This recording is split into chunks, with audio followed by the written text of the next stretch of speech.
Friends, आज हम बात करेंगे जीएसटी के एक इंपॉर्टेंट कॉन्सेप्ट पर, जिसे हम कहते हैं इनपुट टैक्स क्रेडिट यानी कि आईटीसी। जब आप बिजनेस के लिए कोई गुड्स खरीदते हो या सर्विसेज लेते हो तो उस पर आपको जीएसटी पे करना पड़ता है।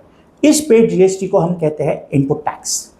अब जब आप अपने कस्टमर को प्रोडक्ट बेचते हो या सर्विसेज देते हो तो आपको जीएसटी कलेक्ट करना होता है, जिसे हम कहते हैं आउटपुट टैक्स।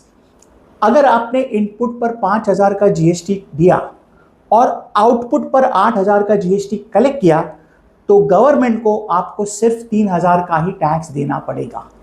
ये जो सेट ऑफ मिल रहा है 5,000 का, उसे हम कहते हैं इनपुट टैक्स क्रेडिट। ये क्रेडिट इसीलिए मिलता है क्योंकि आपने 5,000 ऑलरेडी परचेज के टाइम पे गवर्नमेंट को पे किया था। इसीलिए अब आपको डबल टैक्स नहीं भरना पड़ेगा, आपको सिर्फ 3,000 का जीएसटी का बैलेंस पे करना पड़ेगा।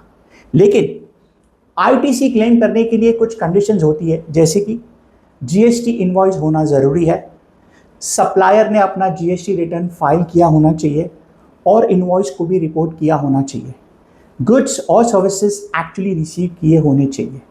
कुछ चीज़ों पर आईटीसी अलाउड नहीं होता, जैसे कि पर्सनल आइटम्स या motor vehicles with few exceptions.